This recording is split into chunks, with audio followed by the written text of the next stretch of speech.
இலங்கை ஆட்சி செய்த கடைசி மன்னரான சிறுவிக்ரம ராஜசிங்க மன்னரின் வரலாற்றில் எனது கனவின் மூலம் கூறிய விடயங்கள்.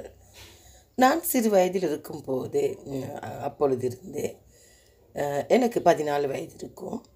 அப்போதிருந்து தற்பொழுது வரை முன்னர் கூறியவைகள் தற்பொழுது நடைபெறுகின்றன. தற்பொழுது கூறுகின்றவைகளும் குறுகிய காலங்களில் நடப்பவைகளும் உண்டு. முன்னர் கனவின் மூலம் கூறியவைகளில் மன்னரின் உறவுகள், வாரிசு, அடையாளங்கள், ஆளுமைகள், அரசு அங்கீகாரம் இவைகள் மன்னர் இலங்கை ஆட்சி செய்யும் பொழுது ஆட்சி காலங்களில் இருந்து தற்பொழுது வரை தலைமுறையாக இடம்பெற்று வருகின்றன. இவைகள் எனக்கு ஆரம்பத்திலே சிறு வயதிலேயே கனவின் மூலம் காட்டுவதுண்டு. எதிர்காலத்தில் இவைகள் எல்லாம் தென்படும் என்று அதிலும் சிறு வயதில் கனவில் வந்து கூறியவைகளில் தற்பொழுது நடந்தவைகள் மன்னரின் உறவுகள், வாரிசுகள், அடையாளங்கள், ஆளுமைகள், அரசு அங்கீகாரம் இவைகள் மன்னர் இலங்கையை ஆட்சி செய்யும் காலங்களிலிருந்து தற்பொழுது வரை தலைமுறையாக இடம்பெற்று வருகின்றன. இருந்தாலும் ஏனையோருக்கு தெரியாத விடயங்களை நான் தான் இன்று கண்டுபிடித்து அவைகளை இன்று சமூகத்துக்கு மத்தியில் வெளிப்படுத்தி வருகின்றேன். உறவுகளை, வாரிசுகளை, அடையாளங்களை, ஆளுமைகளை இவைகள் அனைத்தையும் மன்னரின் ஆட்சி காலங்களிலிருந்து தற்பொழுது வரை தலைமுறையாக இடம்பெற்று வந்துள்ளது. ஆனால் இவைகளை யாருமே அவதானிக்காமல் அவரவருடைய ஆளுமைகளில் இருந்துள்ளார்கள். ஆங்கிலேயர் மன்னர் ஆட்சிக்கு முற்றுப்புள்ளி வைத்தனர். மன்னரை திப்பு சுல்தான் மாளிகையில் சிறை வைத்தனர். வீட்டுக்காவலில் உடைமைகளை முடக்கவில்லை. மன்னருடைய ஏனைய உறவுகள் வாழ்ந்து கொண்டு வருகின்றார்கள். இருந்தாலும் மன்னருடைய மூத்த மகளின் வாரிசு 6வது வம்சவழி மன்னருடைய காலம் தொற்று இன்று வரை அடையாளங்களோடு, ஆளுமைகளோடு, அரசு அங்கீகாரத்தோடு உள்ளனர். எனக்கு கனவின் மூலம் கூறியவைகள் தற்பொழுது நடைபெறுகின்றவைகளை அன்று கூறியவைகள் தற்பொழுது இன்று நடைபெறும் பொழுது இதை நான் தனிப்பட்ட ரீதியாக நான் கண்டுபிடித்து இன்று சமூகத்துக்கு மத்தியில் அடையாளங்களோடு, ஆளுமைகளோடு வாழ்ந்து கொண்டிருக்கும் உறவுகளை வெளிப்படுத்தி வருகின்றேன்.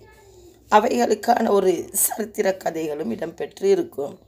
ஒரு அடையாளமாக இது யதார்த்தமாக நடைபெறுகின்றன.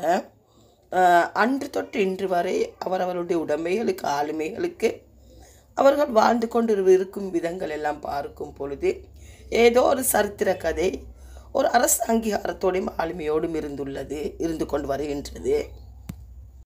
அன்று எனக்கு கனவின் மூலம் காட்டிய நபர், நான் திருமணம் செய்ய போகும் நபரை காட்டியதுண்டு.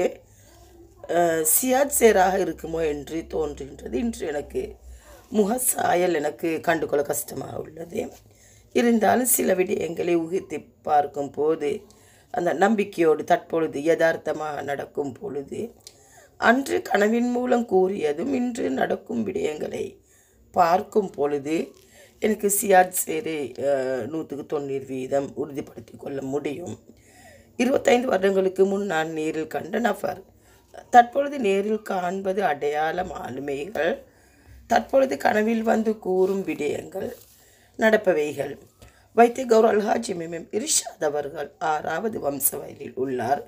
அதுவும் இன்னொருவர் அவர்களுடைய உடைமைகளுக்கு கை வைக்க முடியாத அளவுக்கு. உதாரணத்துக்கு, தான் இருக்கும் இடத்தின் வரிப்பணத்தை புனித தலதா மாளிகைக்கு செலுத்தி வருவது. ராஜ வைத்தியசேகர துவேகுட ரணசிங்க புத்தியான்சலாக் என்ற வம்சாவளி யூனானிய வைத்தியத்துறை தனது குடும்பத்துக்கு மாத்திரம் உரித்தானது. அரேபிய வைத்தியர் மன்னரின் ஆணைப்படி பட்டத்து அரசியை குணப்படுத்திய ஈரான் நாட்டிலிருந்து மன்னரின் ஆணைப்படி இலங்கைக்கு வரவழைக்கப்பட்ட வைத்தியர்.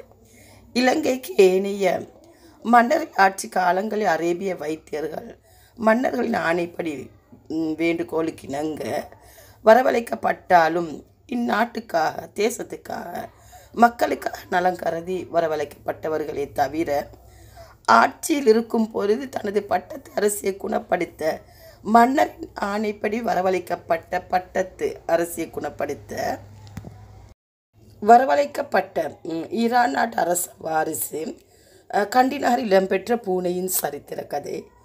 மன்னர் தனது மூத்த மகளை இளவரசியை திருமணம் செய்து கொடுத்து தனது வம்சாவளியை கொடுத்துள்ளார்.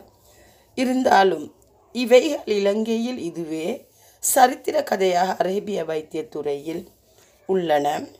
இன்றும் கூட யூனானிய வைத்தியத்துறையில் தலைமுறையாக தனது குடும்பத்துக்கு மாத்திரம் முறித்தானதாக உள்ளது. அதுவும் மன்னரின் ஆணைப்படி.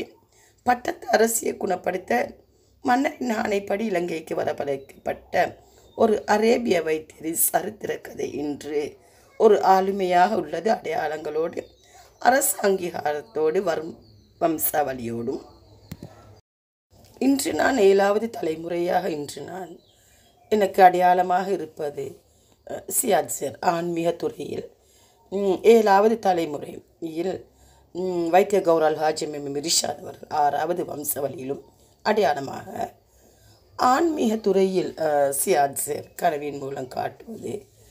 கனவின் மூலம் காட்டுவதும் சில அடையாளங்கள் தற்பொழுது நடப்பவைகள் யதார்த்தமாக நடக்கும் சில விடயங்கள் இவைகள் இன்றே 6வது வம்சவழியிலும் 7வது தலைமுறையிலும் நடப்பவைகள். இது எனக்கு ஒரு வித்தியாசமானதாகவும் ஒரு ஆச்சரியமாகவும் உள்ளது. யதார்த்தமாக நடக்கும் பொழுது இன்று நான் எனது கனவின் மூலம் கூறுகின்ற விடயங்களை நடப்பவைகளை யதார்த்தமாக நடப்பவைகளை சரித்திர கதைகளை ஆளுமைகளை அடையாளங்களை மன்னர்கள் உறவு வாரிசு அடையாளங்கள் ஆளுமைகள் இவைகளை நான் வெளிப்படுத்தி வருகின்றேன். சிறு வயதில் கூறியது தற்பொழுது நடப்பவைகளும் தற்பொழுது கூறிய காலத்தில் நடப்பவைகளிலும் கௌரவ் அல்ஹாஜி இர்ஷாத் அவர்களும் சியாட்சர் அவர்களும் இவருடைய ஆளுமைகள் திறமை, நிதானம், சேவை, புத்திசாலித்தனம், தன்னடக்கம், பெருந்தன்மை, அமைதி, புரிந்துணர்வு, அடுத்தவர்களுக்கான முன்னுரிமை, பாசம் இவைகளில் இதில் எனது கணிப்பீட்டின்படி இருவருடையதும் ஒரே சமமாக உள்ளது. இலங்கை ஆட்சி செய்த கடைசி மன்னரான சிறு விக்ரம ராஜசிங்க மன்னருடைய வரலாற்றில் எனக்கு சிறு வயதிலிருந்து காட்டும் கனவும் தற்பொழுது நடப்பவைகளையும் நான் வெளிப்படுத்தி வருகின்ற அடையாளத்தோடு ஆளுமையோடு அரசு அங்கீகாரத்தோடு உள்ளவைகளே இதில் எனது கனவின் மூலம் காட்டுவைகள் தற்பொழுது நடக்கும் பொழுது எனக்கு வியப்பாகவும் ஆச்சரியமாகவும் உள்ளது. இதில் ஏதாவது ஒரு சரித்திர கதையும் வரலாற்று கதையும் உள்ளது அரசு அங்கீகாரத்தோடு. வஸ்ஸலாம்.